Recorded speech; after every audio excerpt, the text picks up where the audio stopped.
Listen to him. He knows everything. Listen to him. He knows everything. And I thought I was ready. Don't be afraid of things that go bump in the night, unless the bump is caused by 8 men smashing into your house with an axe.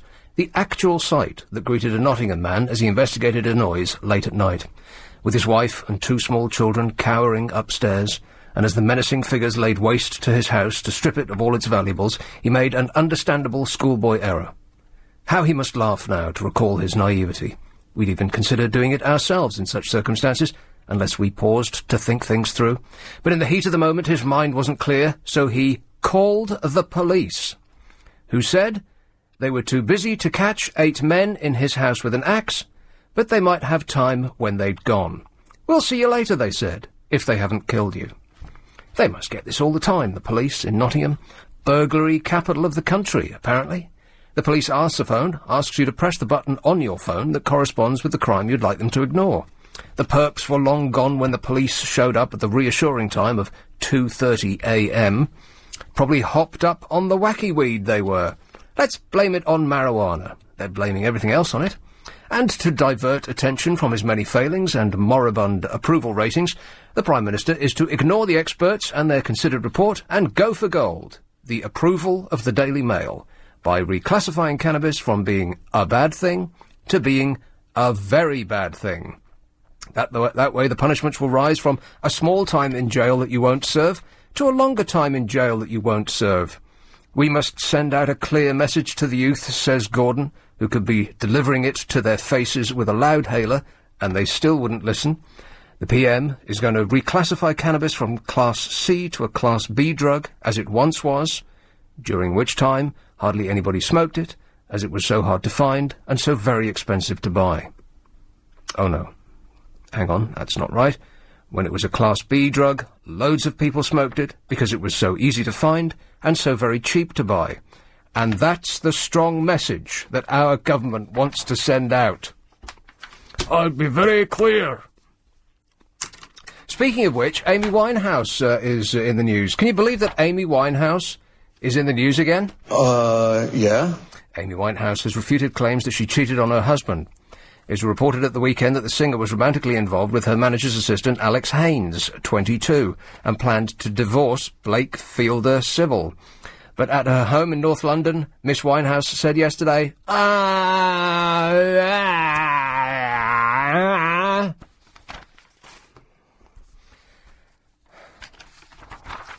0845 6060 973. Now, there's this cat thing that I did say last week that I would do, but I think I might draw a veil over it, because it's not very nice. Do it, because you didn't do it last time. I'll do animal cruelty in general. You know, we like to think of ourselves as a nation of animal lovers. The number of animals abandoned by their owners has risen dramatically in the past year, says the RSPCA. The charity dealt with over 7,000 cases last year, a rise of 23% on the previous year. Almost half of all cases involved cats. Oh. Typical cases dealt by the RSPCA included a litter of kittens dumped in a dustbin bag for refuse collectors in London, which is against the law, because it has to be put in the correct recycling bin. And a puppy left in a cardboard box on a street in Kent. Oh, little puppy. They also had to deal with hamsters left on the side of the road. They've already dealt with 2,261 abandoned animals in the first 4 months of this year, including a 3-legged cat with no tail, dumped outside a supermarket in Portishead near Bristol. Stop laughing, Raj. Awful man.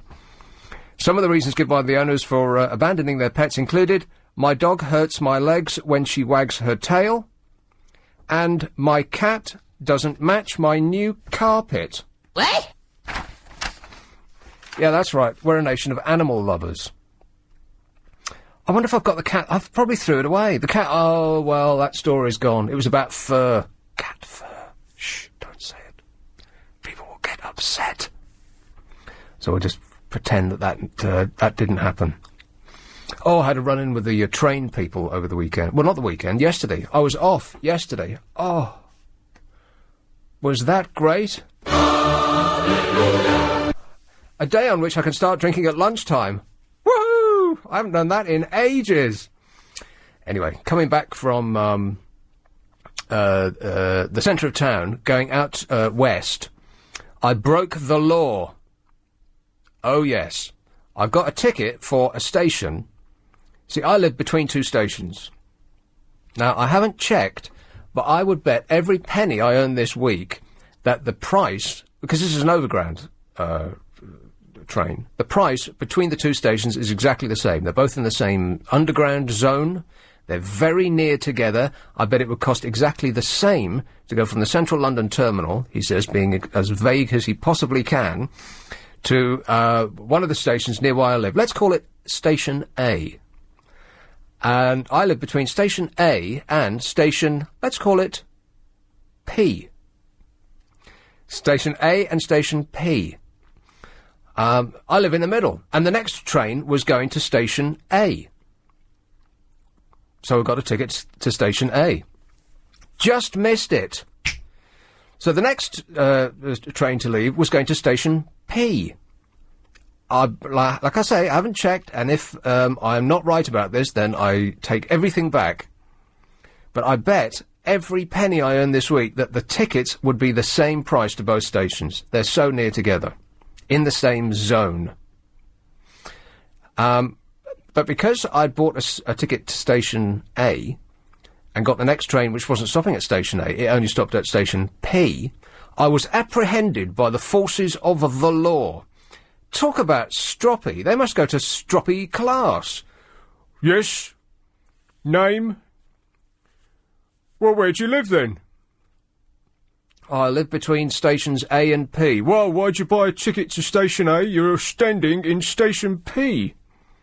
Yeah, but they're the same price, aren't they? The only thing I can recommend is that you go back onto the platform and take a train back to where you came from and then out to the previous station, which is insane. That's like a round trip of about an hour. How stupid does that sound? So I said, or what's the alternative? You know, let's be reasonable, the grown-up human beings about this. I says, the price is the same, isn't it? He says, that's not the point. That's not the point. But the whole point is that they're assuming that you're trying to steal money from them, right? So that is the point. But he didn't look like someone who could be reasoned with, because people who are capable of being reasoned with actually have matter in their skulls to churn arguments. And this didn't seem to apply in this instance. So I said, well, what's the alternative? He says, well, you can buy a ticket from the previous station to here. I said, well, what would be the difference between the main line station and to Station A and Station P, which would, if anything, have been a matter of pennies? I would believe it was. He says, oh, it don't work like that. What do you mean it doesn't work like that? Meanwhile, reinforcements had gathered behind us in case we'd done a runner. These people are insane. They've lost their minds. Little Hitlers, each and every one of them. Give them a uniform and a peak cap, and they become every schoolboy prefect you've ever hated. Now, Hitler is perhaps a strong word. No, it isn't. Just as bad in every respect. And here's his name and address. No, just kidding. Anyway, I thought that was shocking. And exactly the same thing in a completely different way happened to somebody on the train just the other day. She was fined for standing in the wrong place. All of society is like this now, because so many people have been given powers beyond that which their little brains can cope. And if you give someone ultimate power over your day, whether they can ruin it or not, then that power will corrupt totally. Isn't that right, Rog? Absolutely. Yes, it will corrupt absolutely. Absolutely.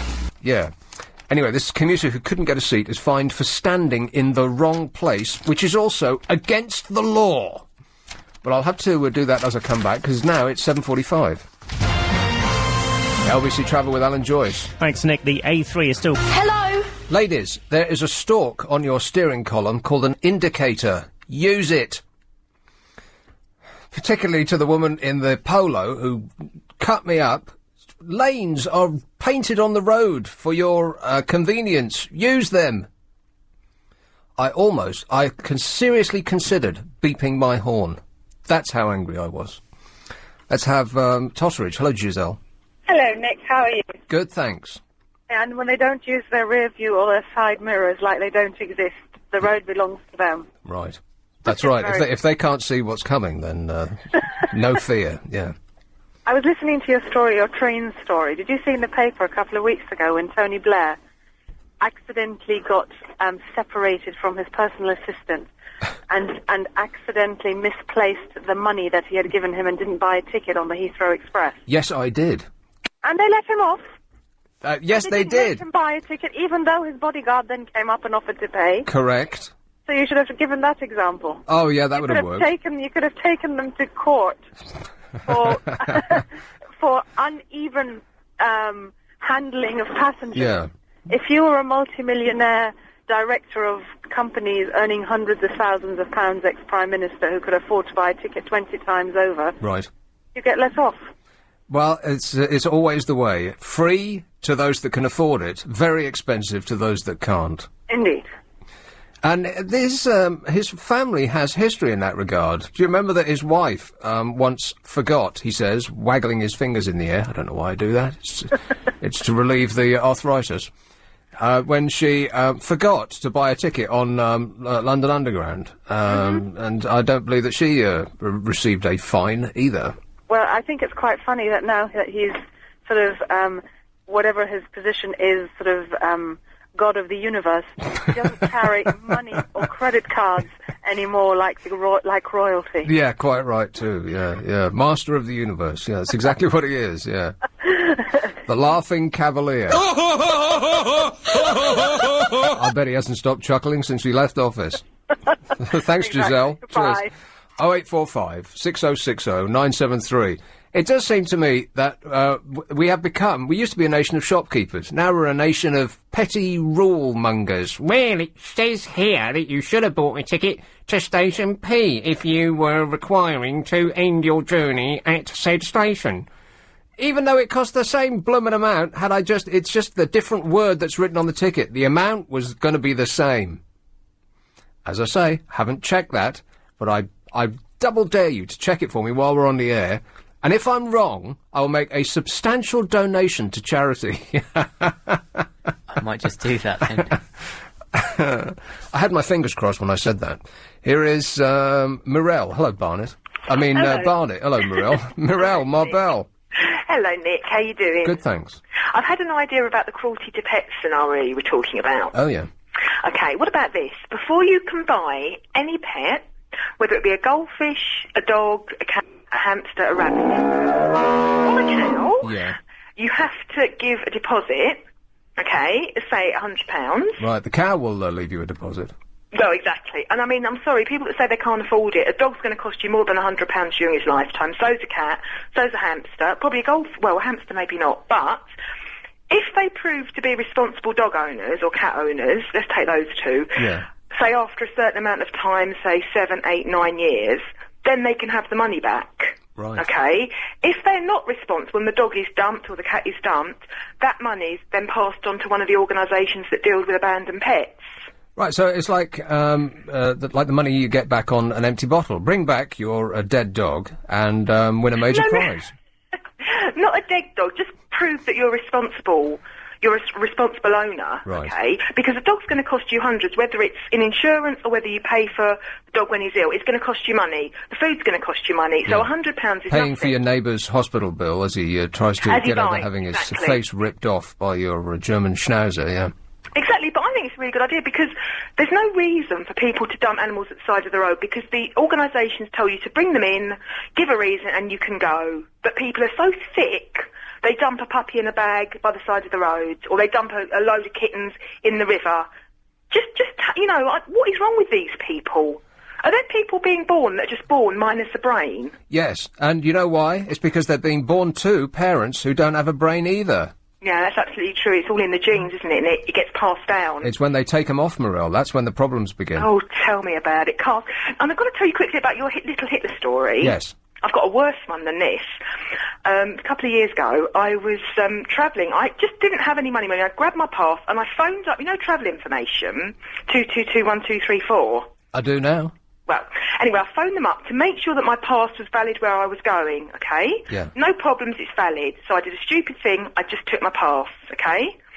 This little Hitler gets on the bus, looks at my pass, goes away, comes back and said it's not valid. Last bus home, an hour away from where I live, on a dark, cold night, get off the bus. I said, I'm not getting off. What? I swear to God. He said to me, I said, I'm not getting off this bus. I said, it's an hour's walk home. I've got no phone on me, no money. It's a dark country lane. I'll get knocked down. Get off the bus. I'm not moving. And because I'm not exactly shy and retiring, I just sat there. And he literally slated me to the bus driver so the whole bus could hear for the whole journey. And when I got off the bus, I was nearly in tears.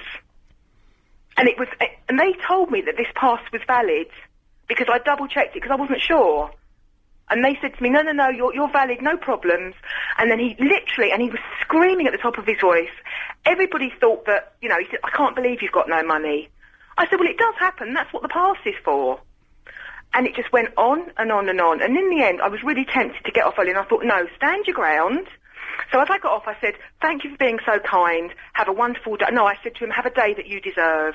I was so angry because I just thought, how could you? But I just thought to myself, I'm miles from anywhere. It's freezing. It's wet. It's dark. It's a country lane, and he wants me to get off at 11:30 at night. The stuff you see when you forgot your gun. Exactly. But I heard a bus driver saying that they have no right to kick you off the bus anyway. Really? Yeah, absolutely. They shouldn't with children. I don't know if it sort of corresponds with adults as well. But if a child is out somewhere, and they find that their pass is not valid before the free travel came in, as long as they give their name and address, they're given a ticket, and this ticket is valid and paid at a later date. I'm sure this probably follows for adults as well. Right. These days they'll probably clamp you. I know, but it was, no, I'm not getting off the bus when it's freezing cold wet. I was stupid not to have any money on me, but it happens. You are so stupid, Morel. I know. And I'm not a dog or a cat owner either. Actually, So dogs we and say- cats, all pets of all descriptions should cost £1,000 to buy. I can go with that. I'm serious, because it's going to, if it's going to stop these, I can't even think of one. Give me a word for the name of these people that hurt animals. Slimeballs, scumbag. No, a really nasty one. Oh, okay. Bleepers. There you go. Exactly. Mm-hmm. Yeah, that you have to, but don't dump them at the side of the road. Take him into the RSPCA, PDSA, wherever, one of the cat charities. Don't just, can you chuck an animal, a little defenceless animal, in the river? Morel, how people do any number of things that we could write a book of. I have no idea. But I do think a little Hitler's too strong. A little bit too strong. Yeah, a little bit too strong, Nick. Little Robert Mugabe's. No comment. All right, then. I'll see how that sits with you. I can't say that man's words. All right. That man's name. Okay. Makes me feel ill. Well, I don't want you to get ill, Morel, you being so upset to begin with. Anyway, thanks. Cheers, my dear. Ta-ra, 0845 6060 973. I can remember that when I'm not... I bow to no one in my admiration of Morel. I'm not going to be speaking about her when I relate the next tale. But when you used to take the night bus, it was... it was always touch and go. Every time the bus stopped at a bus stop, you never knew what was going to happen. And then you'd be sitting there and sitting there and sitting there, and you think, oh, okay. And then the worst sound in the world, the driver turning the engine off. As an altercation has spiralled out of control and there's a Mexican standoff, and they won't do whatever it is he said, and he won't do whatever it is they said, and so we have to wait for the police to come.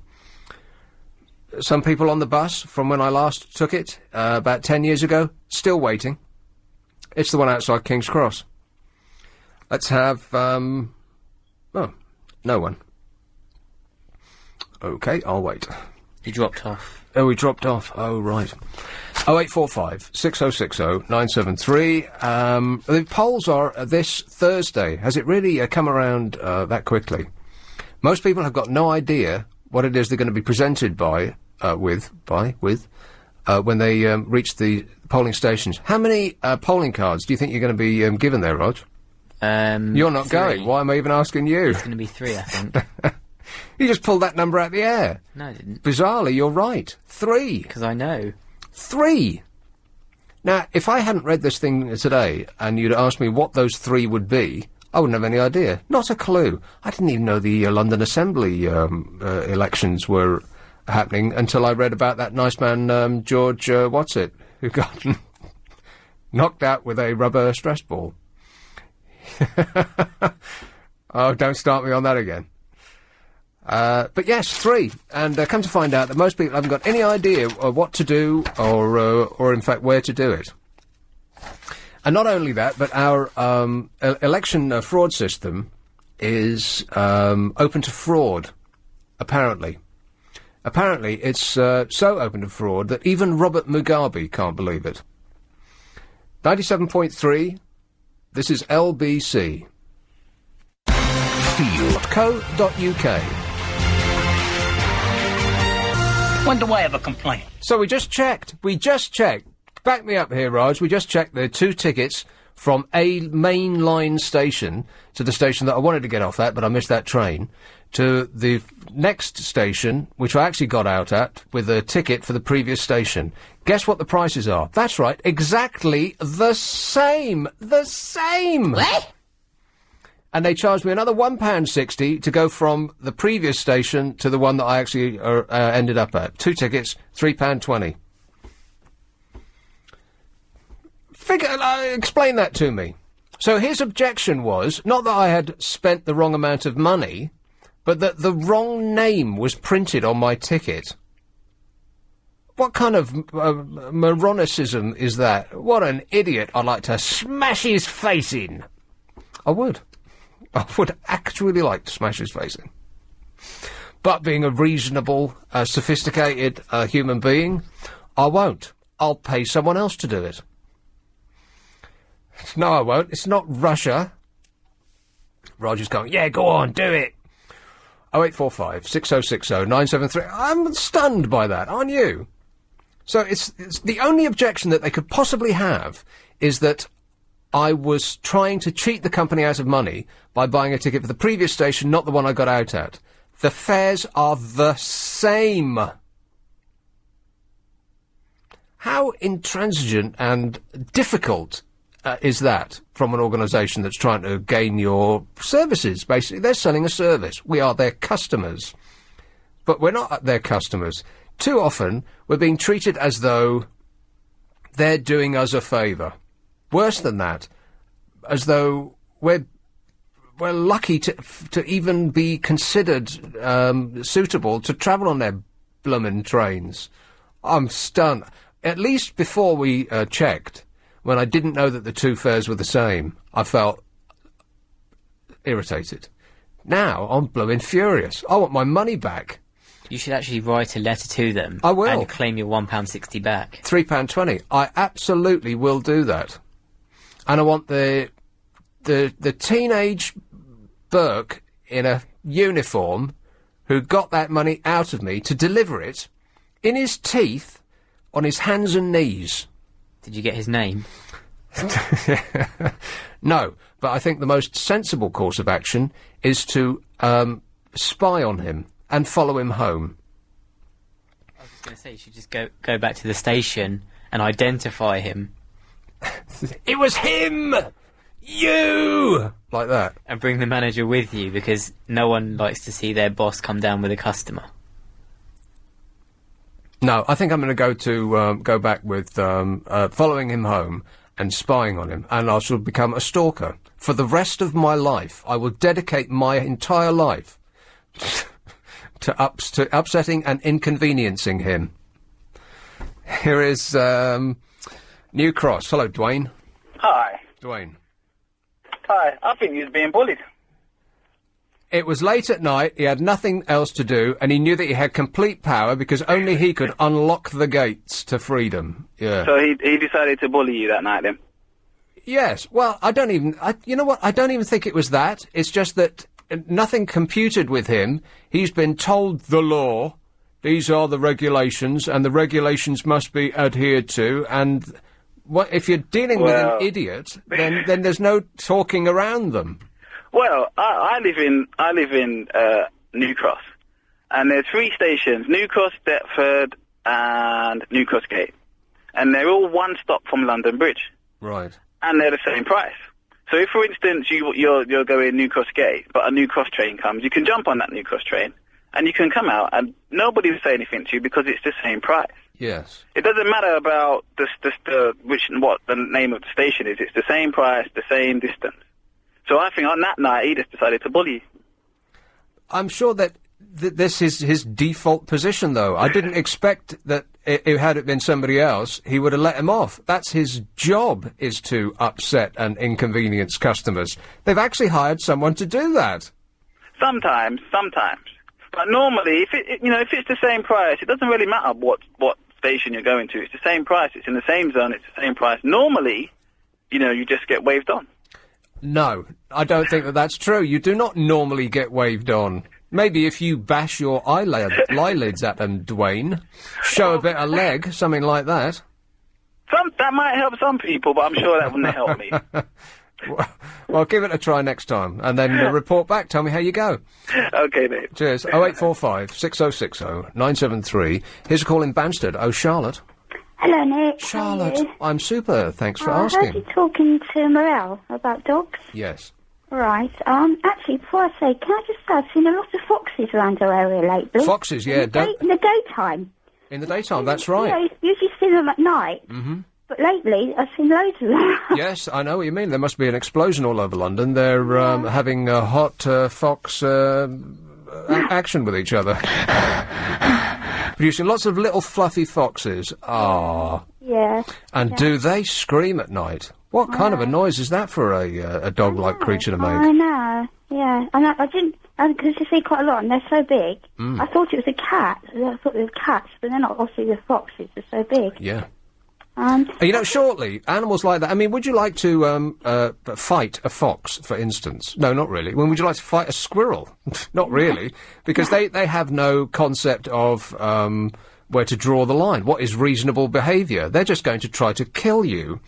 And so what surprises me is that animals haven't got it into their heads that, you know what, these people they're a pushover. We could take their lunch from them. I'm amazed that more animals aren't attacking us. Although I suppose that there must be a little warning bell in the back of their minds that would tell them that every animal species that has tried that in the past, we have confidently wiped from the face of the earth. Because that's what we do. They usually mainly come out at night, though, don't they? Mostly, yeah. Mostly, yeah. Mostly. No, what I was going to say was I used to do rescue. You're right, though, Charlotte. They do mostly come out at night, yeah. Mostly. Mostly. What are you laughing at? Oh, Nick, what are you laughing at? It's an aliens thing. Yeah. Never mind, go on. Okay. I usually have been volunteering to do, the rescue dogs. I used to go and check people's homes to see if they're suitable. You what? The dogs. Oh, you mean to see if they're suitable to receive rescue dogs? Yes, to right. to take the dogs in. Oh, that must be a litany of horror and woe. No, the rescue really only asked for a nominal amount. Not it's for the taking the dog. Usually about £80 normally. So you're going to people who would pay you 80 quid to get a dog. They don't pay me. They pay the rescue. Right. To pay. But they pay a nominal amount. £80. Take normally, or even less. To take a dog that, if they didn't take it, this would be the last sound they hear. Yeah. But we go to rescue, go to get them rehomed and right. Make sure the homes are suitable. Oh yeah. Have you been to Madonna's place? No. Oh right. No.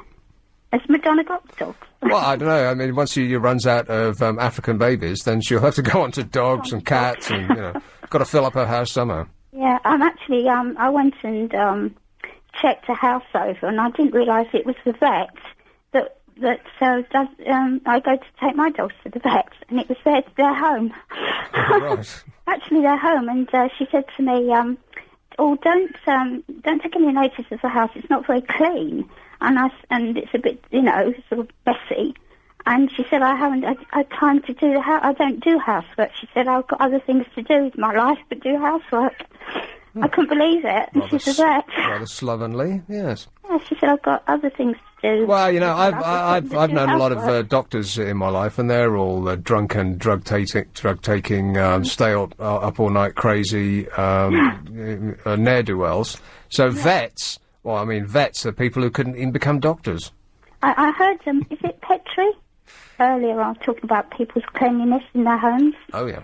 And I think some people like that don't really worry. I think they're still more concerned with their lives and keeping their homes clean. Well, really? Am I wrong? There was this thing about... They've got other things to do. Well, yes, people do have other things to do. People are busy, that's right.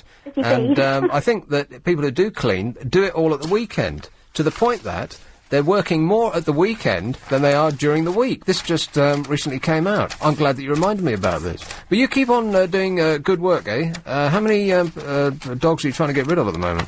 Oh, not get rid of. Find them good homes. Make sure they're going to good homes. Mm-hmm. Thanks, Nick. OK, cheers, Charlotte. Bye. You didn't want to tell me. It's a secret. Yes. No, I'm quite right about this. Correct me if I'm wrong. If pets were £1,000 each, then far fewer people would be abusing their pets, because you'd have to really want one. Chris Rock has one of his stand-up routines was about guns and bullets. And it's not guns that are the problem. Guns don't kill people. Bullets kill people. And he said that if bullets were £5,000 each, far fewer people would get shot. It's like, I could kill you if I could afford it. 8:15. LBC Travel with Amanda Redmond. Thanks, Nick. Well, the 8th... What this guy thinks. No! He's calling Burton. Edward. Hello. Edward. Hi. A few years ago, I worked at a cinema very, very late at night, and there was like one bus back. And you've been on about little Hitlers. People with, like, a uniform and all power mad. Hello? Yeah. And anyway, what do you call it? I had, like, 7 pence too less, and he refused to let me catch the bus, totally. And sort of I complained to the management and nothing was done. Then the following night, the bus was meant to leave at 11 o'clock. I ran screaming and shouting at 11 down the road, and the guy didn't stop again. You can see why people drive, can't you? It made me pass my driving test for the first time. Thanks, Aretha, you're great. So, like I was saying before, for millions of us, the idea of a restful 2-day break has become... as soon as he started speaking, I thought, oh, yeah, Edward, right. That's not his name. Those dull tones I could recognise anywhere. For millions of us, the idea of a restful 2-day break has become lost as the frantic working week forces us to neglect domestic chores until Saturday and Sunday. Do you spend your entire weekend cleaning? No. No. The result is weekends turning into work ends. It means a growing number spending almost as much time catching up on your household and family duties on their days off as they put into a normal day at the office. 3 out of 4 adults believe that the weekend is now merely an extension to the working week rather than a separate time for them to enjoy. So it's not just me. Everybody's working for the weekend. And, coincidentally, Raj has that track by Loverboy queued right up. Let's go! Rock and roll! No? Not today, I'm afraid. Millions of Brits are putting in a 6-hour day every Saturday and Sunday on humdrum housework, paying the bills, groceries, shopping, fixing the lawnmower, and all the other jobs that they no longer have time to do in the week. More time commuting, longer hours in the office, and a change of women's roles from housekeeper to breadwinner mean today's generation no longer keeps on top of daily jobs around the home. Instead, more than 1 in 4 does it all at the weekend, rising to 42% of adults under 30. Pfft, adults under 30 don't clean. 9% are up to their eyes in laundry and cleaning for anything up to 10 hours on a Saturday and Sunday, leaving little time for anything else. The survey found a third of all adults in London and the South East So they do little around the house during the week and save it all up for the weekend, giving them less time to relax than anyone else in Britain. That's us. That's us, industrious southerners, who, if we were to follow what's going on in the world, would be asking to secede from the Union and use a giant space saw and cut ourselves off from the north of the country. You know, all those people up there who don't work. Us down here, who are working night and day, 7 days a week, in order to fund all that lot, sitting there with a can of lager in their hands, watching Trisha all day. I exaggerate to make a point. This is going to happen in Italy. Silvio Berlusconi's wife added her voice to the growing calls for Italy to be partitioned. In an interview with the La Stampa paper, she said that Italy has never been well suited to being a single country and has never matured enough to become one. There is no longer any value in a unified Italy. It's going to happen here too. The prospect of a devolved Italy has grown significantly in recent times since the Northern League, a secessionist party, won strong support in the general election. Their volcanic leader has repeatedly threatened to take up arms against the corrupt politicians in Rome who divert see if this rings any bells, who divert the wealth of Italy's north to the impoverished south. They just switch it around, and that's us. Because the north of Italy, they pride themselves on their industriousness. You know, the Milan is a centre of industry and activity. The further south you go, the warmer it gets, the less people are prepared to do. Until you get down to Sicily, and no one's doing anything at all. This is a disillusioned country, even after the Berlusconi's victory, said his wife. The League expresses concrete demands from the most productive part of Italy, which is tired of dragging the rest of the country. Remind you of anywhere? Mr Berlusconi, who will find it difficult to maintain a majority in Parliament without the support of the League, is likely to make this firebrand fella a cabinet minister. He could also appoint his second commander as prime minister. So it looks like it might happen. Italy might partition itself from the north and the south. In the past, he's called for immigrants to be shot in their boats, and for a national pork-eating day to defy Islam. So, just as long as he doesn't say anything controversial, that's fine. Here is Notting Hill. Tony. Hello. I just wondered if either of you could answer a question for me. There's a story a few days ago about some puppies that had rabies. Yeah. Or at least one of them had, and I think the rest were put down as a precaution. And they'd been imported from somewhere, like Thailand or somewhere, by a charity. And I couldn't understand what this charity was and why they were importing dogs. We're hardly short of them, are we? And the same page, as I read a report in one of the evening papers, there was a story about how people were throwing dogs and cats away, just abandoning them because they didn't go with the carpet. Yes. And I don't understand what this charity was and why any organisation should be allowed or needs to import animals. Well, I remember this. I didn't really read the story very much because, frankly, a dog bites man story, I've seen those. And so I didn't really pay much attention, but I do. It was just last week or so, wasn't it? Yes. But I didn't, because I sort of passed over that story, I didn't realise that it had been imported. Why did they import it? Exactly. That's what I'm hoping that you or another listener would be able to answer. I'd love to know what the charity was. It wasn't made clear. It can't have been an animal charity, surely. And it wasn't Puppies for the Blind or anything, was it? I mean, we're not exactly short of dogs. No, not really, no. There's so many of them. Yeah, piles of them there are. I'd love to know. OK, well, I'll throw it out there, Tony. Thank you very much. Thank you. 0845 6060 973. It's, any questions? Any answers?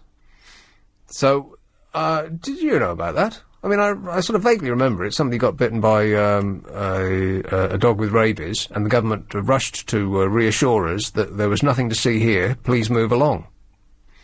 We are, through our munificent leadership, we have remained rabies-free in this country. We've remained rabies-free in this country because dogs can't swim that far. So I don't remember anything about that.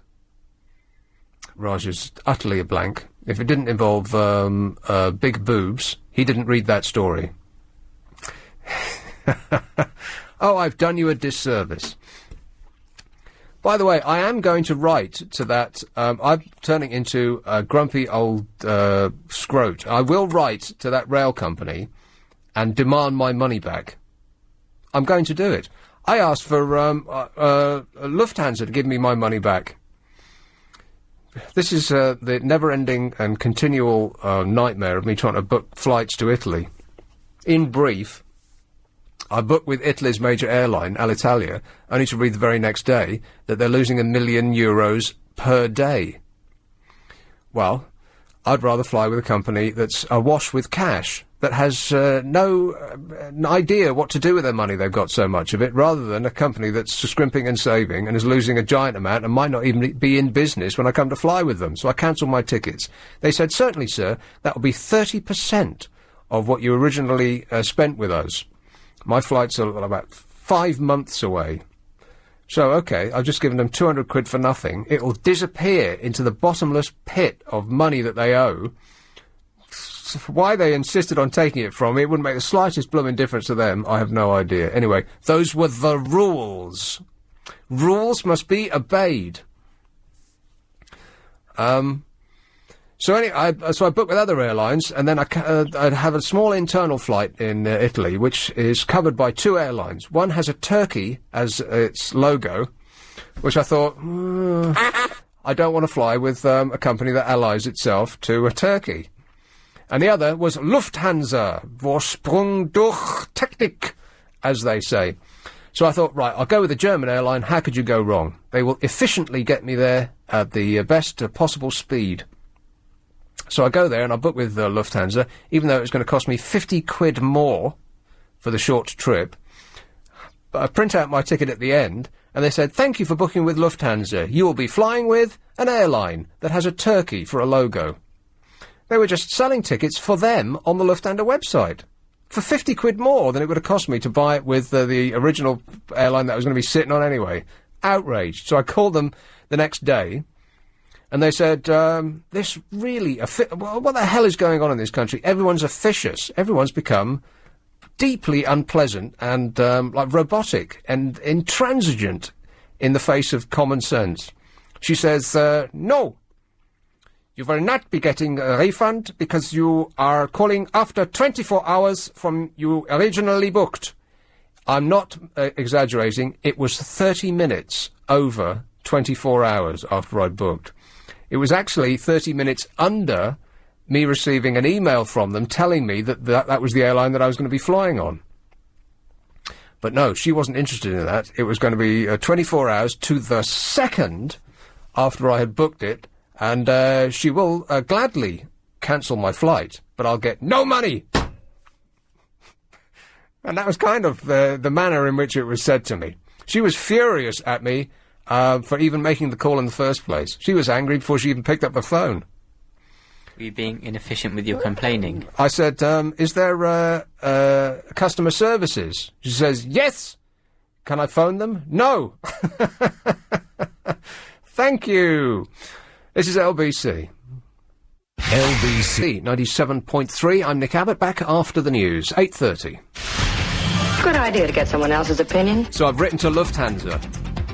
I said, well, you have a customer complaints department. She said, yes. I said, I hope that they're nicer than you are. She says, I hope so too. She actually said that. I said, can I call them? She says, no. I said, you must fax them. I said, I haven't got a fax. So I had to write them. Snail mail. They don't receive phone calls. That's all part of their customer service. Let's have Chingford. Hello, Liz. Hi, Nick. Liz. Hello there. I was phoning. Oh, meow, it's going. That's my small... Meow. Yeah, he doesn't shut up. It's cute for about 5 minutes, but... Doesn't she shut up when you stroke her? Yeah. Right. But then he bites, so... Oh. Yeah, I think I sent it back, but... Yeah, you get... that's right, send it back, you can get a refund. Yeah. Maybe, yeah.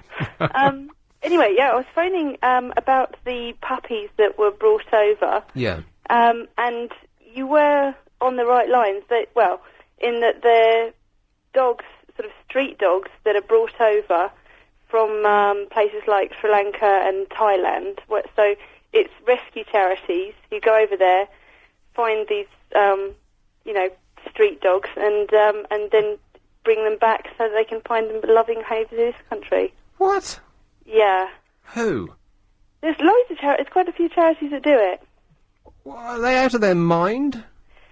Maybe their heart is in the right place, but I think it's probably quite an expensive way of trying to save these dogs where maybe it would be better spent elsewhere. I don't know. Well, there's no end of dogs to save in this country. Why are they going and doing it abroad? I don't know really, but it does happen a fair amount. More than you'd expect, I suppose. It's probably because they read that report in the newspaper that people in the Far East think that stray dogs are so yummy. They do. They rip the skin off cats to use it as a coat. Yeah. And in order to keep warm while they're eating dog. Well, dog. maybe that's it. Maybe these dogs are being saved from a boiling pot. A dinner plate, yeah. So maybe we're depriving someone else of their dinner. But Yeah, exactly. In this time of food shortages, what are they thinking of? Hey, by the way, Liz, about your cat. Yeah. It's a new one, right? Yeah. What do you do if you buy... Because how did you choose it? Oh, he came from a breeder. Right, so in other words, this is a posh cat. Yes, it's a posh cat. So, but you don't know what the mental state of you... Because you're just presented with... they bring a selection, right, and you pick one. Yeah, that's right, It's yeah. like that, yeah. And so you think... And you pick the cutest one, I bet. We picked the one who we thought would get on with our other cat.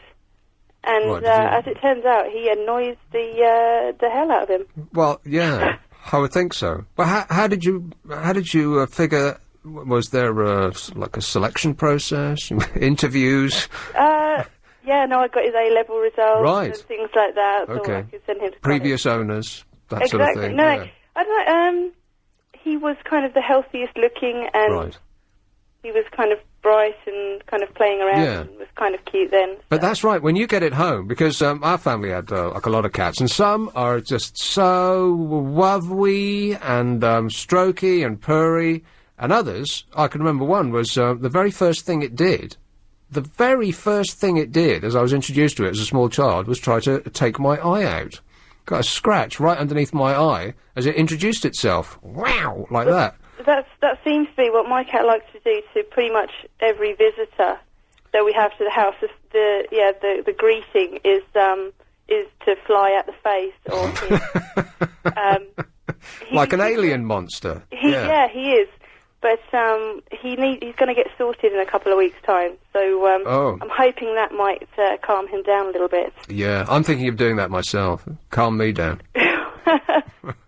Thanks, Liz. That's okay. Take Cheers. care. Yeah, that is a bit of a worry. I mean, you've selected a dog or a cat, and it might not be a cuddly, fluffy ball of fun. It might be a psycho. Might be Asbo cat. And then what do? You're stuck with it. This is why people have Hessian bags. Here is Penge. Hello, Tony. Hello, mate. Tony. Yeah. Yes, Tony. How are you? Good, thanks. Yeah, I was just wondering, if people don't want pets or cats or dogs, and they can't look after them, why do they dump them in the dustbins? Because it's easy, I suppose. All it is, someone I know, when she took some rubbish out to the dustbins, this was last year before I think it was, and she had a load of meow in the dustbins, and she just ignored it. When she went back there again, there was that little 5 baby kittens in the bins. Oh. And they didn't, if people don't want them, they shouldn't have them. Well, yeah, They you'd should think. take them to the vets or something, or someone who can take them in and look after them. Well, there's no end of Throwing them stupid, in the Tony. bins. Sorry? Yeah. I said there's no end of stupid to go around, and that's just stupid. Uncaring, Yeah, they didn't want them. unthoughtful. He was probably a ticket inspector for the National Rail Service. Probably was, yeah. If she didn't get the cats out of the bins, the dustbin blokes would have took them the next day and crushed them and killed them. No, they wouldn't. They would have fined her for putting cats in the wrong bin. It was someone else, but that's the person I know. She rescued them before the dustbin blokes got them. Ah, well, like I said, rescued from the jaws of defeat. Yes. That's right, yeah. OK, thanks for the bad news, Tony. OK, mate. 0845 6060 973. I'll do this voting confusion thing and how we're all very much open to fraud. You can keep calling in with your little cat stories and dog stories and whatever it is, or, you know, anything else that happens to be on your mind. I've got no end of stuff. So I'll go through what I've got, and then you can stop me if you like one. He's nodding his head. Can you believe that? Say it. Yes. Denied a bedpan, Coldplay, 1 billion homeless, the cannabis law change, luxury prisons, police are busy, the Olympic hotels, you know, they've... I'll just go through them, I won't explain. Green claims, the Olympic building plans, council spies, Eton versus the exam tables, the strippers' truncheon, fined on a train, UK polls fraud, the one-man crime wave, MPs employ family members. I guess that's a bit stale now. We all know they're crooked and on the take. Let's just assume it. Homeopathy, the historical consequences of inflation, the Good Pirate Guide. Do you know, oh, there's a joke coming. Is it going to arrive? I might drag that one out a bit until I actually do the pirate story. If you select it. If it's lucky enough to be selected. I'll select that then. You haven't heard them all yet. Financiers' cutbacks, staff lack 3 hours, email time wasters, retirements in poverty, taxing drivers by the mile, and useless degrees. There you are. Something for everyone. Fun for all the family. Voting this Thursday. The majority of Londoners do not fully understand the complicated mayoral. Wouldn't it be nice to go through a long period when you don't have to say the word mayoral? It's one of those words, the middle of which has no ending. It's as though the middle of that word could go on literally forever, and you have to bring yourself to truncate it, otherwise you'll spend the rest of your life saying that one word. Say it with me now. Don't be shy. Mayoral. Anyway. 30% of voters did not know about the two-vote system. 27% were aware of it, but were uncertain how it worked. 39%... This is too many percentages. Boatloads of people haven't got any idea what they're going to be presented with on Thursday. Under the system, voters will be faced with 3 ballot papers on Thursday. I had no idea. I thought it was just going to be 1. 3. Do you know what they are? Smarty pants? London Mayor election, obviously. London Assembly... And I'm guessing yes. The third one would be... Yes. You don't know, do you? I can't remember. The first will be for the mayor, with people having 2 votes, a first and second preference. Voters must cast a first preference and can opt for a second one, which must be different from their first choice. Otherwise, they discount all of your votes. If you vote for the same person first and second, they just throw it out, right? Because that's the rules. No, they just take your first vote. No, I think they throw it all out. They don't. I believe that they do. If you make a mistake, not only do they throw it out, but they're going to fine you. They'll superglue your knees together. They will. If, as expected, no candidate wins 50% of the first choice votes, then all except the top 2 will be eliminated. The second choice votes of the knocked out candidates will then be counted, but only if they are for one of the top 2 candidates. These second preferences will be added to the tallies for the 2 remaining candidates. So far, so confusing. Now, I don't want to get bogged down in that again, because I've done that already and I'm still lost. Essentially, if you vote for one of the top 2, don't vote for the other of the top 2 as your second preference, because then that will be counted. And you'll be more likely to be giving an edge to the person that you didn't vote first for. Is that clear? No. Vote for someone else. Vote for me. I promise to increase law and order. I will decrease unhappiness and make the accent on fulfilment and children. The Standard poll, taken just lately, shows a disturbing level of confusion. 1 in 4 did not know the election for the London Assembly was taking place on the same day. I had no idea. I didn't know what is the London Assembly? What strata of... What do they do, then, when they're at work? Oh, is that a direct question? Well, to yeah, me? you're the economics, the politics graduate. That's really come in useful so far, eh? Politics degree. What are you going to do with that when you grow up? What does the London Assembly actually do? Any idea? How can you say no? You have a politics degree, right? Yeah, we didn't cover exclusively London politics, though. Among those who did know, 17% thought that they'd just had 1 vote for the Assembly rather than 2. This London Assembly, you've got 2 votes for it. That's going to be the what will correspond to the extra 2 bits of paper that will be thrust into the uncomprehending hands of people as they go to stand in that icky booth. Do remember, it's not a urinal.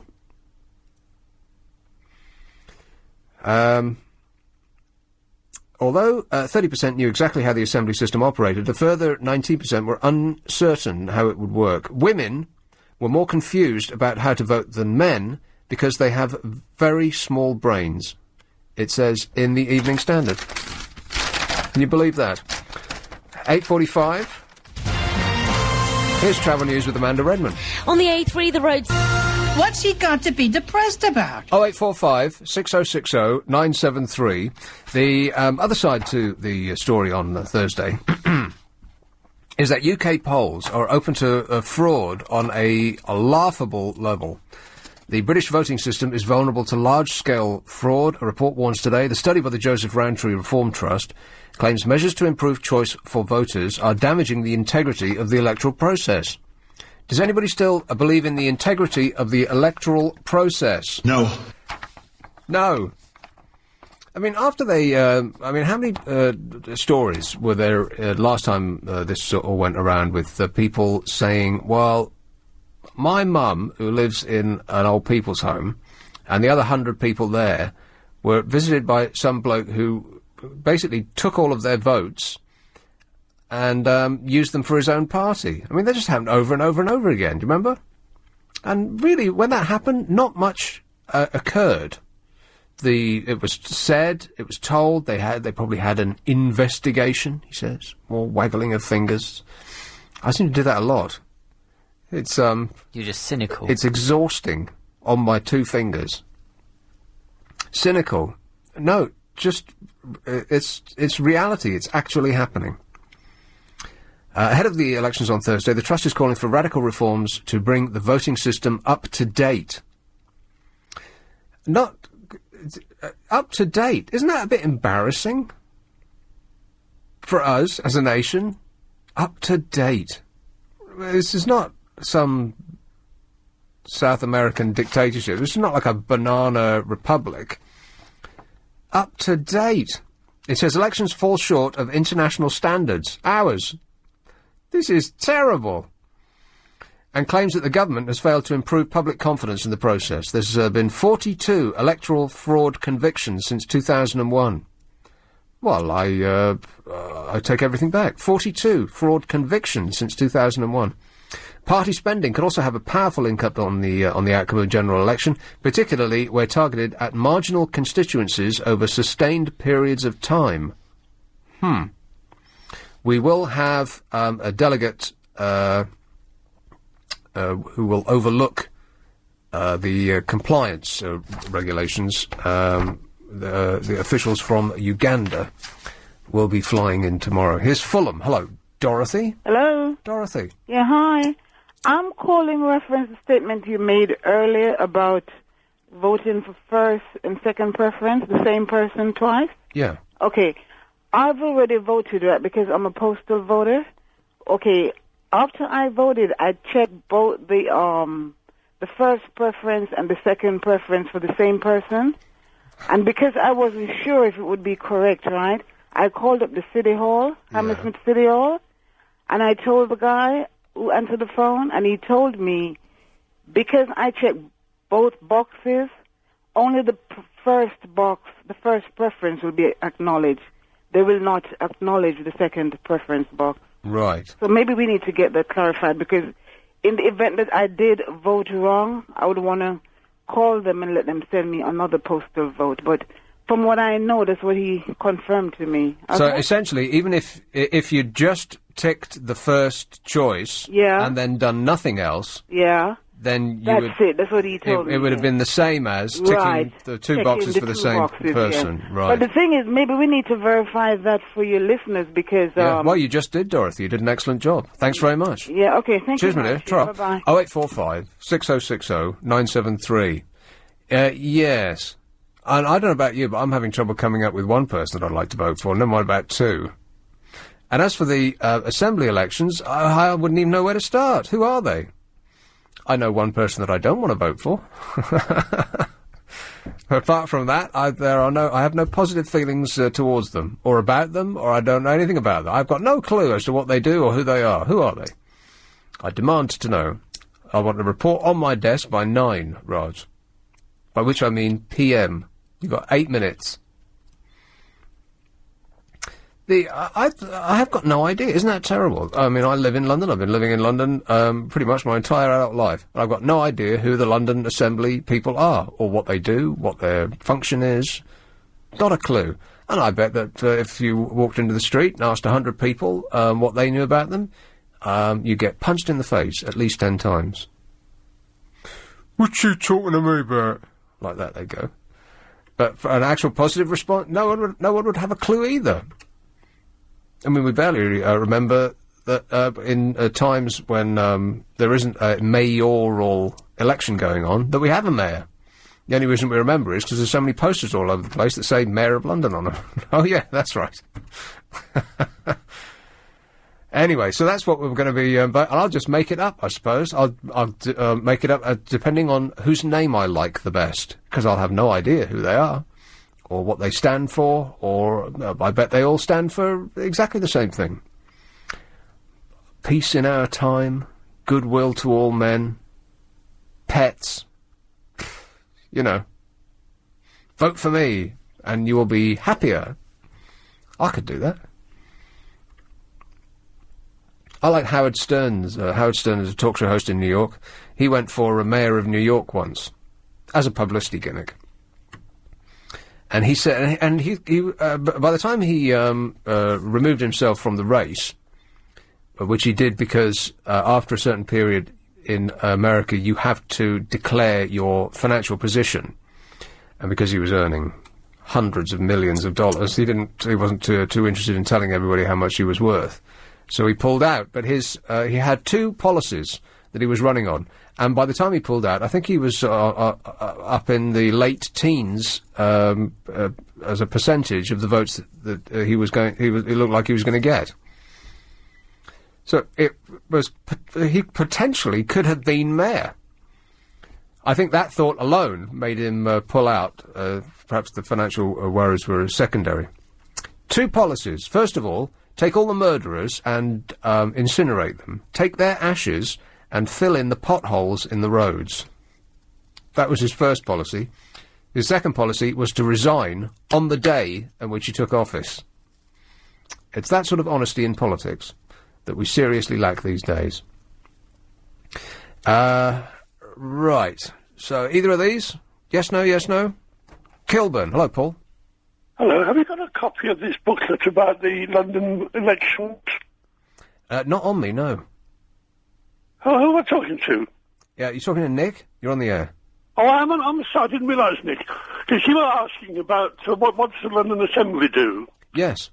Well, can I just quote you what it says? It's only one sentence. Yeah, go on then. Right. My eyesight isn't terribly good. Hold on. The London Assembly... Oh, hold on. Sorry about that. Is essential role in London's government. It holds the mayor responsible. Oh, I do apologise. No, I get it. They oversee everything he does. For on his or her strategies, Right. decisions and actions, and scrutinises issues that are important to Londoners. Right. So in other words, it's basically there to hold the Mayor to account. Checkers. That's all I wanted to say, really. Right, okay. Well done. Thanks very much, Paul. Bye-bye. So, right, that's what they do. So, it's sort of like the system that they have in America, where you have one elected main fella. Absolutely. And then a lot of other people who will say yay or nay, as their conscience dictates. And to achieve balance, it would be it'd be better in America and perhaps here if the assembly was made up of people who disagree with the mayor, if they were from opposing parties, in other words. Actually, that might not work because then they'd never get anything done, and you just have gridlock. But if they all agreed with each other, then they actually might all be crazy and lead us into, World War III, or anything could happen. Who are you going to vote for there, Rog? You're not going to vote at all. Why am I even asking you? Here is Croydon. Hello, Mo. Hello. Is that Nick Abbott? Yes, Mo. Hello, Nick. First time I'm calling you. First time. Good man. Okay. Yeah. Right. Ken Livingstone. I think I've seen all their Are you going to make a comment about Ken Livingstone? Or this close? I'm afraid we can't allow that. It's 0845 6060 973 LBC 97.3. Here are the studio calls flashing up on the indicator. First this hour from Barney. Hello, Maz. Hello, Nick. Maz. Hi, I'm actually calling regarding Dorothy's call, I think it was, because I got given different information to what she was given about the election. Really? I had a query about my son's. I wanted to do his by proxy because he's at uni. Right. And they did it all wrong, and now he's lost his vote. It's too late now because they've done him a postal vote, but he hasn't got it. And so while I was on, I inquired because I'd also received another thing from the Conservatives, which is quite clever, the way the yellow, the peach and the pink thing to take along, and I was just asking various questions. The what? The yellow, Yeah, I've got this other form. It's from Boris Johnson and Brian Coleman for Barnet, and take this slip with you to the polling station. Why? And it says if you want to vote, it's the London Assembly, it's the Mayor of London, and the London Assembly, and you just take that along and give it in as well. So I was terribly confused by all these things I was getting. So I asked them about the vote in the first and the second, first of all, for the mayoral. Yeah. And they told me different. They said, because I only want to put one, I don't want to put more than one. Yeah. And hard enough to come up with one that you want to vote for, isn't it? Well, I didn't really want one, really. Yeah. So I said, I just want to do the one, and they said, I actually have to do the other one, and if I don't do the other one, my first one won't be counted. Who said that? It was when I called up the free, what number is it? The elections helpline. Right, well, you'd think they'd know. Yeah. But they did it all wrong with Mark, my son's, proxy vote, and now we've lost a vote there now. Well, honestly, Maz, though, if he's a student, he wasn't going to drag himself out actually, that's why I did it by proxy, so I could have his vote. Did you discuss it with him as to who he wanted to vote for? Or were you going to vote for who he wanted to vote for? No, who I wanted. Yeah, there you go, Maz. He was going to do someone I didn't want. We were on opposite teams, so I just did, and he doesn't care anyway. No, so quite. I just thought I'd steal his vote. Yeah, well, it's... He knows I was going to do that. He thought it was really funny because he thinks they're all rubbish anyway, so he didn't care. It's the political process in this country. 2 votes per person. Yeah. So I don't know, really. So I just thought I'd better tell you that, because we've obviously, Dorothy and I have been told different things, haven't we? It seems that situation normal, all screwed up. No one has any idea what's happening, or who or how or where or when, even. I bet if you stop people in the street and ask them when is the mayoral race, but most of them would say, race? What race? Well, I know a lot of people I've spoken to in Barnet aren't going to vote, which I think is a bit sad because, well, I can't say who I want in, can I? No. No. Okay, but I just don't want this person in, and I just... No, me either, Maz. Right. I'm with you there. I think we know That which person. one, don't we? No, we don't. We're making it up. I've got no idea what you're talking about. But I All right, totally then, agree with Thank you very much. I'm going to give you my vote too. Oh, can I? Yeah, absolutely. Yeah. All right. I'd rather have Mickey Mouse than the person I'm thinking of. Mickey Mouse would be great. Yes, better. Dead, mind. Thank you, Nick. Cheers, Maz. Is Mickey Mouse dead? No. Because he was never alive in the first place. Mickey Mouse, Mickey Mouse. How does it go? Everybody sing. know. No, me either. San Francisco. Hello, Tallulah. Hello, you. Hey. Hey, San Francisco, eh? that's it. And you know, it's shiny, it's sunny, it is beautiful. Oh, it's a terrible line. I can barely hear you. It is beautiful. It's beautiful. It's going to be all shaken into rubble shortly. Oh, you mean all those earthquakes? I think that there is an earthquake coming that's been coming for a very long time. And when it hits, it's going to be the most damaging earthquake in the history of mankind. Yes, I heard about it. So there's something to look forward to. That sounds like an ice cream van in the background there, Tallulah. It's my mobile phone. Oh, right. It's an American mobile phone. Okay. Well, you know what? What? I'm here in my hideaway, what I've been telling you about. And this is actually the home of my boyfriend. And, why did I tell you that? Oh, why? Because I'm not hiding in San Francisco. It's got a reason why I'm here. Yeah. Okay, but what I wanted to tell you is, do you know who I'm going to see here in San Francisco on Sunday? Probably your brother? A band my brother used to be with. UFO. Correct! 100 points! Tallulah here isn't just some crazy woman. She's a rock crazy woman. She is sister to guitar god Michael Schenker. Rock and roll! Of UFO and Scorpions and the Michael Schenker Group. Yes, and I'm going to be here on a radio station called The Bone. Oh, absolutely one of my favourite stations. As soon as I hear it for the first time, my every thought will be confirmed. They're great. You're joking or you mean it? I've got no idea who they are now. Okay, cool. Doesn't I'm going to send them a demo tape in the post. Tell them to watch for it, Tallulah. Well, I wanted to come to the subject because my budgie will be on his own without the owner, me, on the 1st of May, because that's his 5th birthday. And how can you get a budgie into America? I said exactly he will be alone because he is with my neighbor. Oh, you haven't got a budgie in America? No. Right, okay. I left him with my neighbor. Yeah. And actually 5 years ago when I selected my budgie, it took me about 2 or more hours standing in front of this cage of about 6, 7, 4-week-old budgies. And I studied the subject like there's no tomorrow, and everything that I saw at that time turned out to be true. I think that a lot of people choose pets instantly because they think that that's the cutest one. They'll be given a selection and they just pick the one that looks the nicest. But you're absolutely right. You really have to determine what the personality of the pet is because, like boyfriends and girlfriends, Tallulah. After a while, you don't care what they look like. It's what's inside that counts. That's it. And you know what?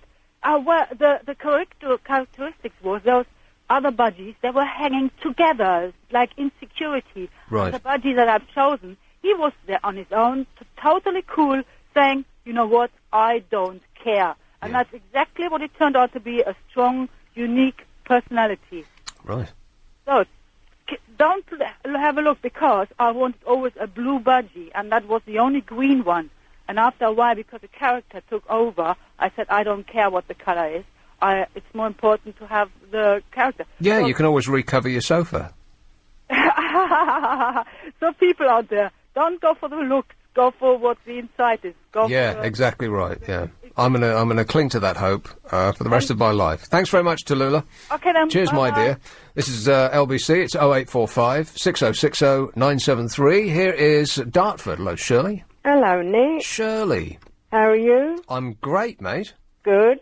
listening to you, enjoy your show, but you was on about the London Assembly. Yeah. Well, I don't vote, because obviously I'm in Dartford and we're out of the area. Right. But I nipped onto my computer, and there's 25 people, members of the Assembly, and their role is to oversee, well, it says to look after your Londoners' interests.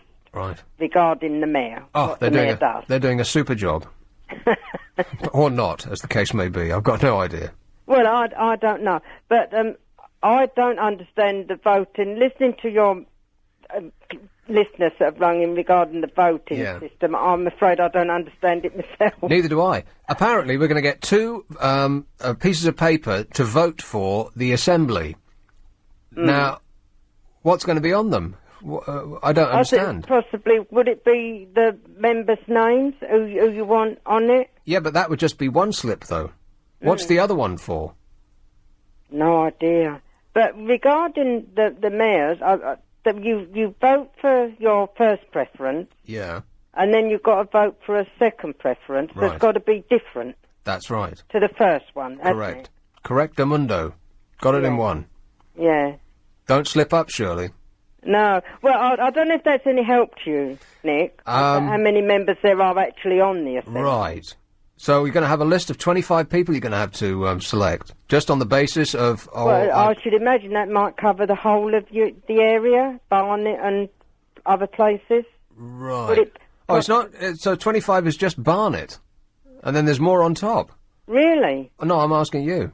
No, the Assembly is 25 members. 25 members, that's it? That Right. covers the whole, I should imagine, the whole London area. Okay. And basically, the Assembly replaced what used to be the Greater London Authority. Oh, they were fantastic. Who were they? Who are all these people? They were the opposite side of the water to where the Houses of Parliament are. Right. What a great view, eh?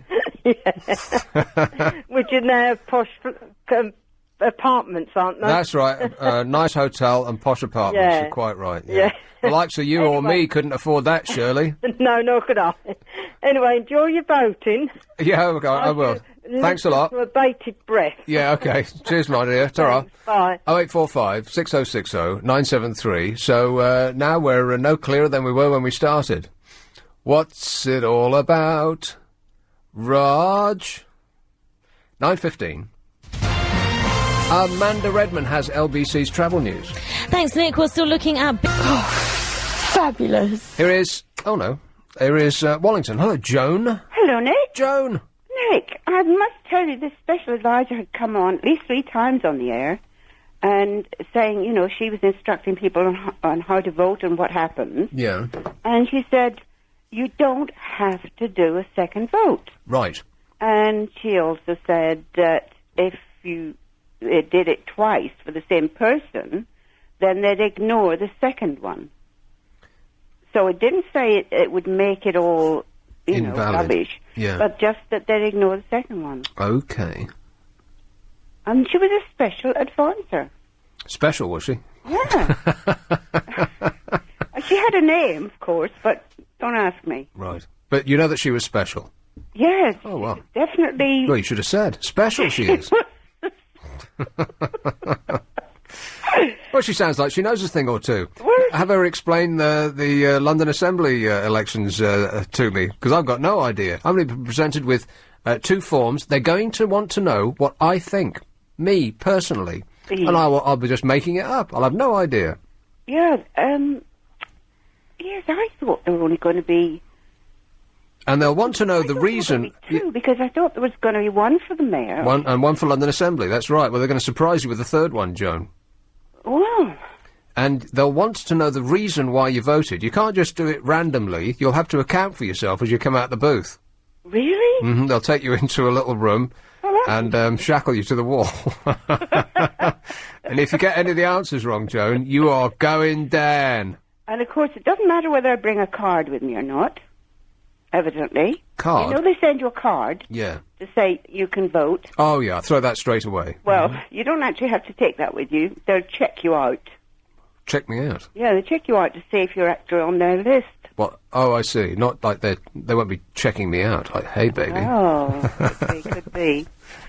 No, so anyway, that's what she said. Right. I don't want to be checked out physically by anybody who runs one of these polling booths, because they all look a bit, no offence, weird. Really? Yeah. I noticed I go in so quickly, in such a, I always go in as if, Furtive. I hope I do this right. I hope I get it right. Like you're staging a raid, in and out. Yeah. And so long as they don't have a security man on the gate. Oh, then what? Oh, the deal's off. Because if they do, he'll follow me in. He'll follow me into the booth, and he'll probably walk me straight to the police station, because I always look so suspicious of him. Yeah, well, you sound like a ne'er-do-well, that's for sure. Absolutely. So there you go. Well, you say that as though you just cleared something up for me. Well, those other people said that, you had to have 2 votes. Yeah, that's right. Well, we've had about 3 different explanations for something that can only possibly have 2 explanations so far. So the confusion reigns. No one has a clue. Do you think they're doing this on purpose by any chance? Well, I wouldn't be surprised. I wouldn't be surprised. I wonder what the turnout's going to be. Here, we had the weather forecast up there just a moment ago. We still got it. Let me see if I can dial up the worldwide weight. Sort this ergonomically designed studio out for a second. Hang on. Thursday is going to be raining. Very surprised. No one's going to be out. It's going to get colder, and then warmer. On Wednesday, it's going to be raining with a bit of sun. Thursday, raining with a bit of sun. Friday, raining with a bit of sun. Saturday, raining with a bit of sun. Sunday, guess what? Raining with a bit of sun? Oh, no! Yes, but it's going to be warmer. At least it's going to get warmer. It's going to be almost 70 degrees. Let me see if... Oh, no, what have I done? I'm so pleased when, this morning, I couldn't get up because I thought I promised myself to do the front garden. And it's a difficult one. And I really thought, you've got to do it today. Do what? My garden. Do what to it? Sorry? Do what to it? Everything. Where do you even start? It looks all right if you don't look closely at it. And then you realise that most of that lovely, luscious stuff is a weed, you know. But, so I really promised, and I thought, I'm not getting up then. I'm not getting up if that's what I've got to do. And then I did get up, and I looked out the window, it was pouring with rain. Job done. And it was marvellous. It's going to be pouring with rain for the rest of the week, Joan. Do what I wanted. Yeah. So your your troubles are over. My troubles were over. Yeah. Had a nice day then. I had a nice day yesterday, because as I say, I started drinking at, just as morning was coming to an end. Why'd you do that then? Why? Why? Yeah. Didn't you hear me, Joan? I said I was drinking. Yes. Don't understand. What do you mean, why? Was there a reason, or is that what you normally do? Well, if given the opportunity. Oh. But, of course, ordinarily I don't have the opportunity, because I'm working 7 days a week. Yeah. 9 to 5. Oh, I see. So if you have a day off... Then, yes, I have to get all of my most important work done straight away, i.e. Drinking. Right. I can't remember where I was going to... And then, yes, you I can't remember what the end of this story was going to be. Probably because I was, really drunk at the time. I went to, I did two very different things. I saw the inside of the new St. Martin's in the Fields. You know, it's that nice church that's just by Trafalgar Square there, and it's been under scaffolding for the longest... concerts, didn't they? Well, they're going to be... the concerts have begun again. That's good. Very good. What a tremendous venue that would be for evenings, candlelight concerts. They got Handel's Messiah coming up, and all sorts of great things. Oh, how do you get a programme from it? Oh, I'm glad you asked. I'm glad you asked, Joan. Leave me your address, and I'll post it right over. Yeah. Don't bother me with that. I'm doing a radio show. Yeah, I suppose you just give them a little tinkle, and they'll send one right over. I did that with St. Paul's once. Yeah. And I went up to some July concerts and things like that. Now, my only question about that is those seats, those hard-back pews, they have to be seriously uncomfortable, right? I mean, they make them uncomfortable in order that you don't fall asleep and miss the word of God, right? So we've still got those then? Yeah, if they were, luscious, padded, comfortable seats in church, then everyone would be passed out, wouldn't they, from the moment he starts droning? Absolutely. So they have to keep them uncomfortable, in much the same way as seats in the West End. I think an actor once said that they need them to be bolt upright, have no room for your knees, and to be uncomfortable, because they want the audience awake. Oh, yeah. If they were too comfy, then the audience would be snoring. So how is it refurbished then? It looks like the inside of a wedding cake. It's really very, very good. They don't excuse me, they don't have stained glass windows. It's all clear glass, which sort of adds to the sort of the sort of overall colour of creamy loveliness. Oh, I like that. And they have a very interesting modern centre window at the end, which you might have seen in the Standard. I think they did a picture of it. It's sort of like a slightly off cross. It's very good. I thoroughly recommend it. Go in and take a peek when you're there, Joan. So what was Trafalgar Square looking like when you were there? What, Trafalgar Square itself? Yeah, because you remember it was all covered up with plastic for a while. Trafalgar Square? Yeah, all the bits around the edges were. You know, I said when I was going up and down, and when you came up from Whitehall on the bus up to Trafalgar Square, on each side was a great big cube of plastic, which were the statues or something. Oh.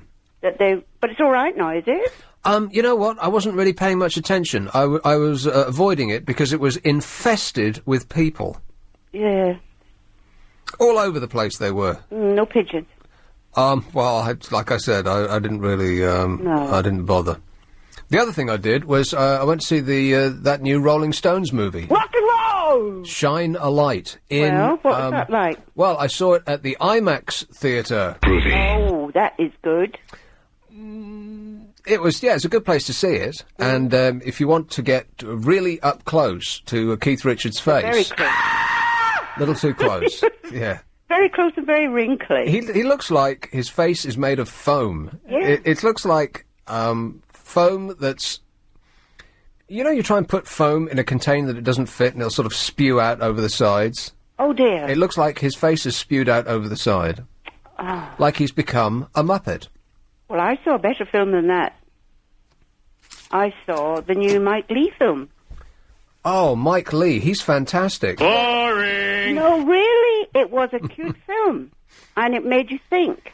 Right, thinking. It made you think, yeah. and I liked it. And there was no violence of any, well, not real violence. Right, you're not selling it to me. And it was... You got to think, and there's no violence. And it was cute. Yeah. It was really, and I think you should go and see it. Oh, I absolutely will do that straight away, Joan, yeah. Woman's lost her mind. But I'm glad I went. Yes, I'm glad you went too. Yeah, saved you going. Exactly. Now I know what it's like. I can avoid it like the plague. It's a thinking film. Sounds like a chick flick to me. No. Possibly. Yeah. A lot of women-y things. Well, in it. see, I rest my face. Okay. Thanks, Joan. Bye-bye. 0845 6060 973. Yeah, I went to see Shine a Light. Have you seen Shine a Light there, Raj? The Rolling Stones? I'm not a Rolling rock and roll. Stones fan. Huh? I'm not a fan of the Rolling How Stones. can anybody that's alive not like the Rolling Stones? You don't have to be a fan. You're telling me you don't like the Rolling Stones? What kind of a communist statement is that to make? I've never really listened to their music, and I'm not gonna, ever. You're making a stand. Beyond this line you will not go. 97.3 LBC. LBC. This is LBC. It's 0845 6060 973. The time, 9:30. It's going extremely well. You bet your life it is. Manor Park. Hello, Lorna. Oh, hello. Lorna. I wanted to talk about pets. Pets. I'm a little bit fed up because I do some voluntary work for a well-known animal charity. Oh, yeah. And I heard a lady earlier say that if you don't want your pet, you should call it an animal charity, which is absolutely right. But the position with bull breeds of dogs like Staffordshire Bull Terriers, Rottweilers, we're getting calls every day to take these dogs in because, unfortunately, they're a status symbol for young men. Yeah. They get them, they have them for about a year. and then they want us to take them in. A lot of them are breeding them as well and selling them, which perpetuates the problem. And basically, when I try and get these dogs into homes, there isn't any room for them because people are not coming forward to adopt them, and there's hundreds of them. Well, yeah. I mean, you might as well adopt a landmine.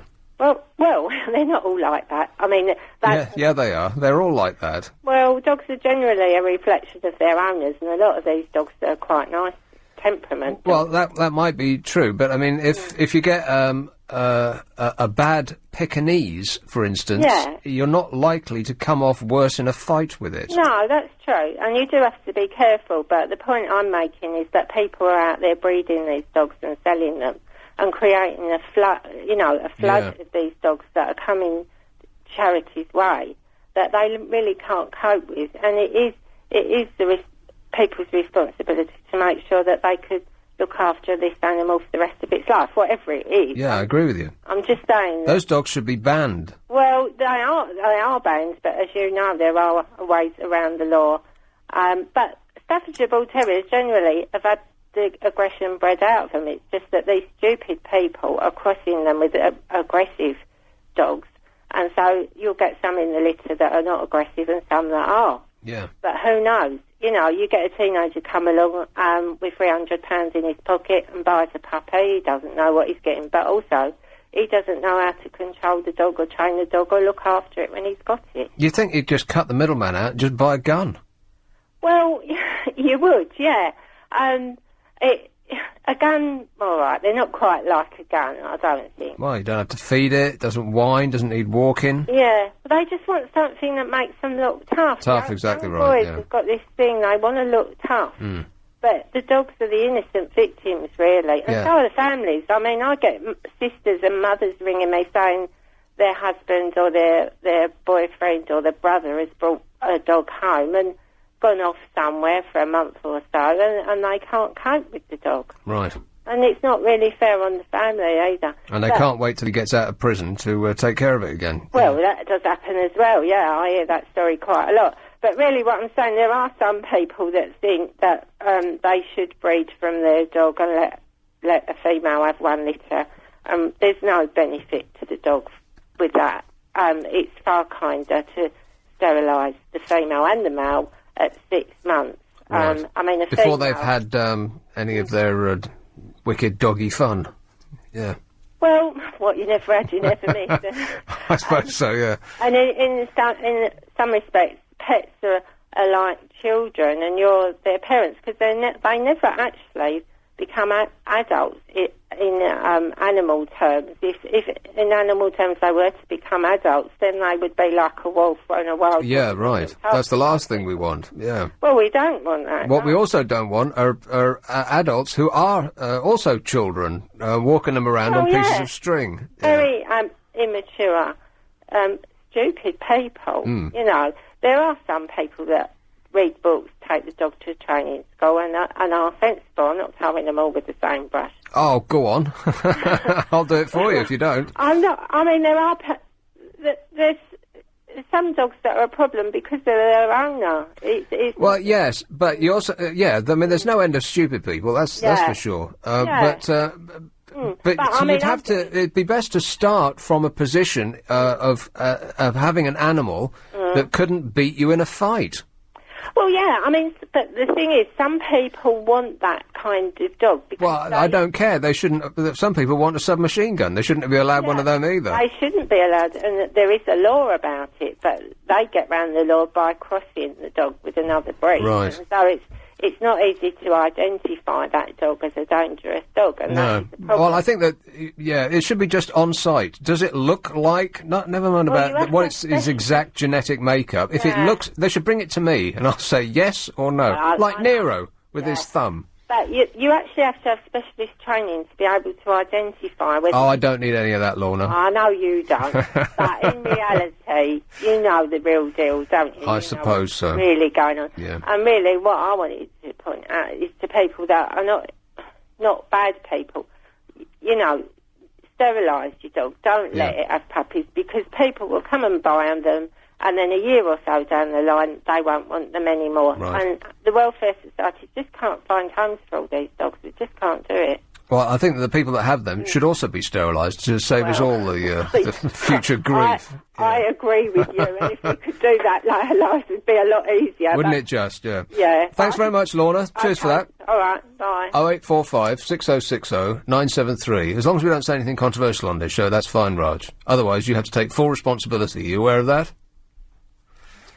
Here is Bromley. Hello, Kate. Oh, hi. Kate. Hi, Nick. I thought I'd try and clarify the election position for you. Oh, I wish you would. Well, I've just had a leaflet through, and it's quite clear on the back of that. You get 3 papers. Yeah. The first one is a pink one. Ooh. And you put in there, that's the mayoral candidate. Right. So you mark your first choice Yeah. in column 1. This is essential. Then, if you wish, you can mark in column 2 for your second choice. Right. I'll put a smiley face next to the person that I want. But you don't have to make a second choice. Right. The next paper... This is where it gets complicated. No, not really. It's a yellow paper. And that's for your London Assembly constituency member. And you just mark the one that you want by name. I absolutely guarantee no one will have any idea what the names of the people who are running for London Assembly. It's got the constituency underneath the name. So this is the person who will represent your constituency on the Assembly. On the London Assembly. Right. Okay, so far so clear. So on the yellow paper... Now, will they actually just have the names or the parties that they're representing? No, they have the names. Just the names? The names and underneath the constituency. So you have to know the name of the person whose party you want to represent you before you go and choose. Otherwise you're just faced with a series of names you've never heard of. Well, yes. Apparently. Yes, you do. Well, that's ridiculous. Anyway, go on. Unless it's different on the actual paper, but on the back of this, that's what it's got. It's got the name, and then it's got the constituency underneath, Bexley and Bromley. Yeah. And you put your cross there. On the third paper, it's a peach one. Ooh, peach. Gets better. And there you put down the party that you want. Conservative, Liberal or Labour. The party I want for what? For the London-wide Assembly team. What's that? Don't ask me.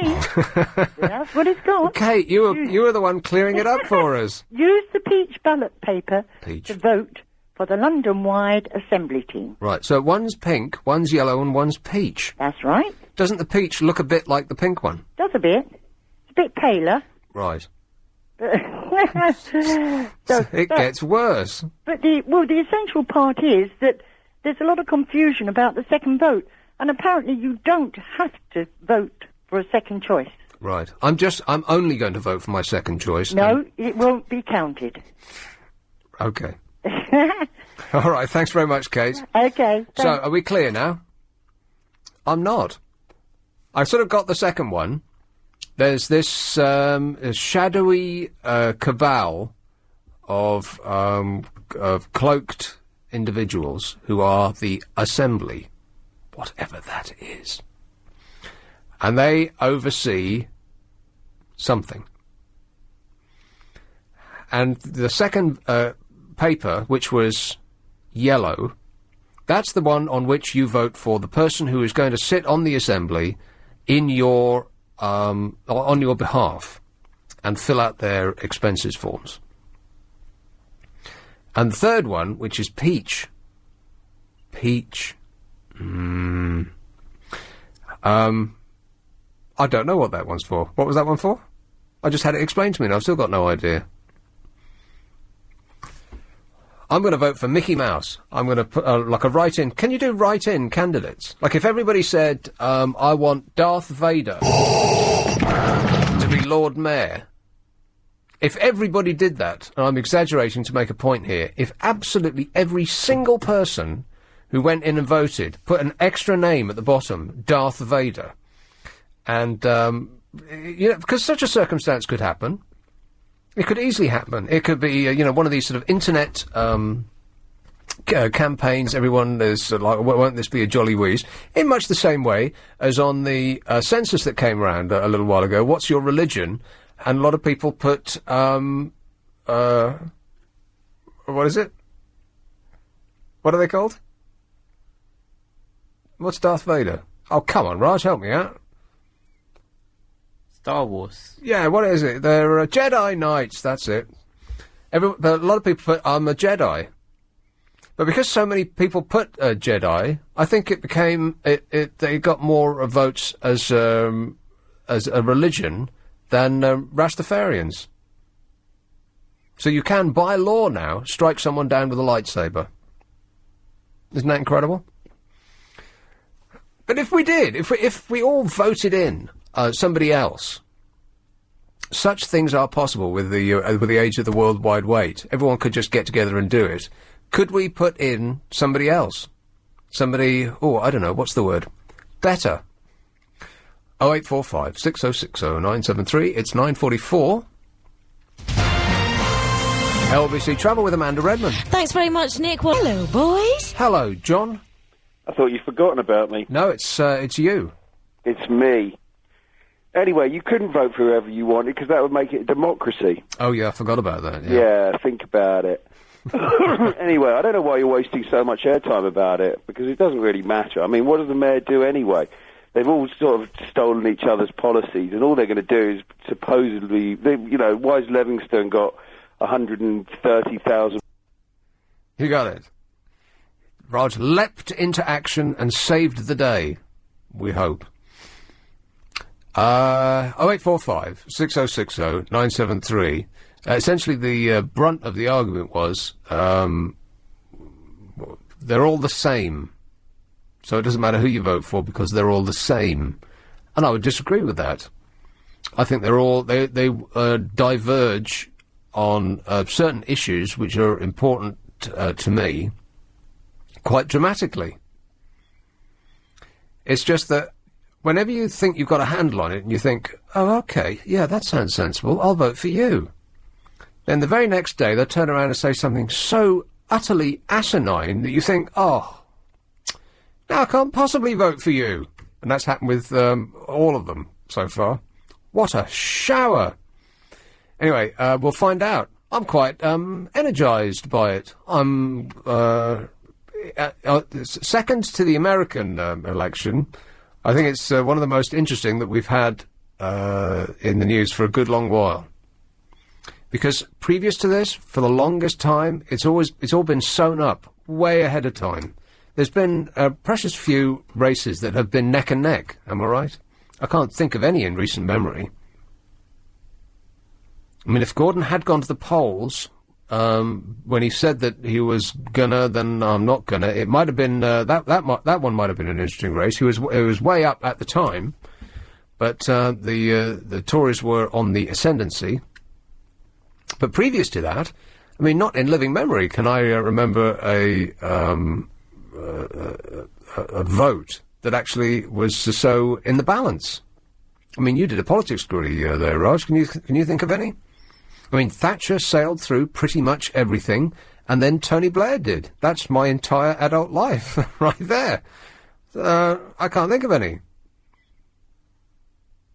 So, in living memory, this is potentially the closest and most interesting race that we've been voting on, and America is having one at the same time as Hillary tries to beat Obama into the ground and drags both of their parties into the gutter in so doing. The only one who must be laughing over there is John McCain. And people in this country would bump into him in the street and not know who he was. He could be the next president of the United States of America. Absolutely. Got a lot of calls, but none to actually take yet, which is why I'm sort of just waffling.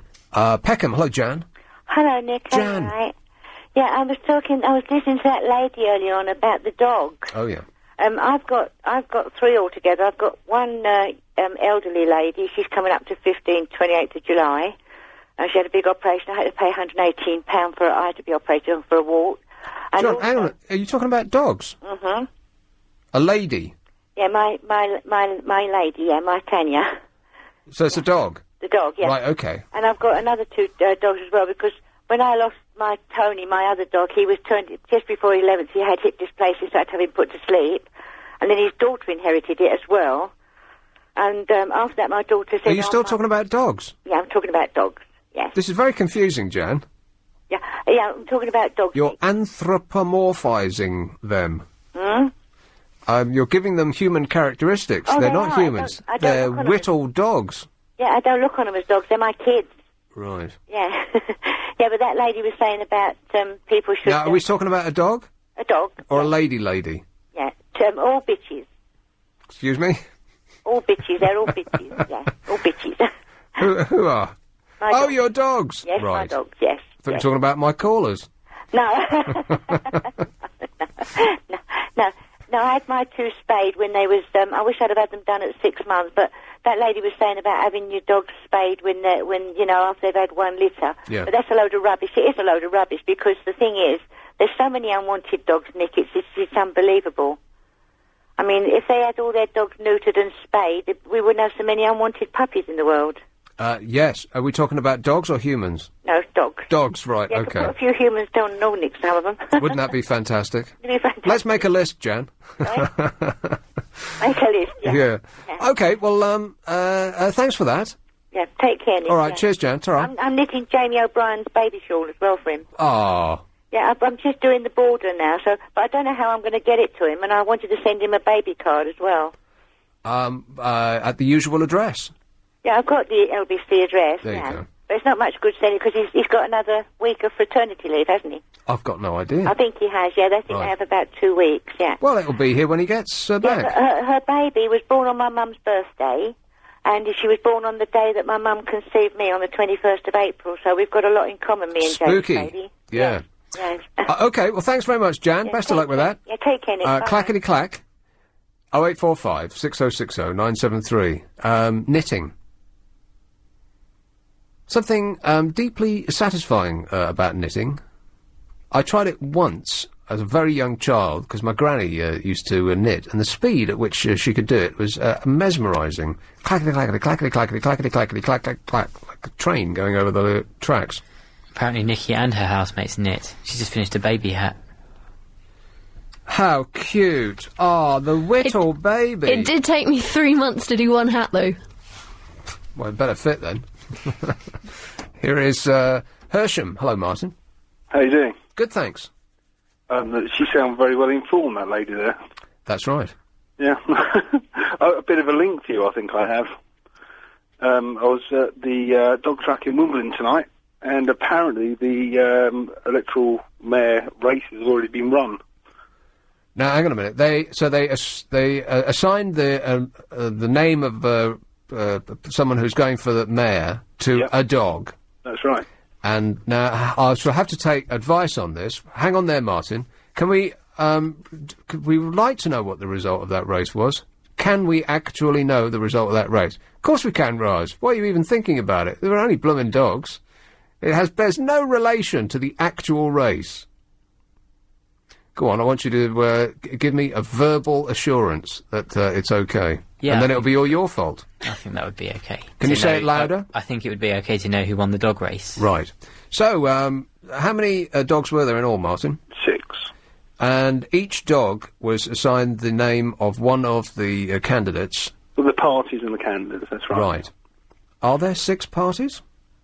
There's many more, I'm left to believe. I follow it as closely as yourself, if I'm honest. Right. But, I'm left to believe so. Okay. And what time was this race won? It was, I believe it was 6:30 it was run. 6:30. Yeah, and the winning dog... Hang on a minute. Did you put a bet?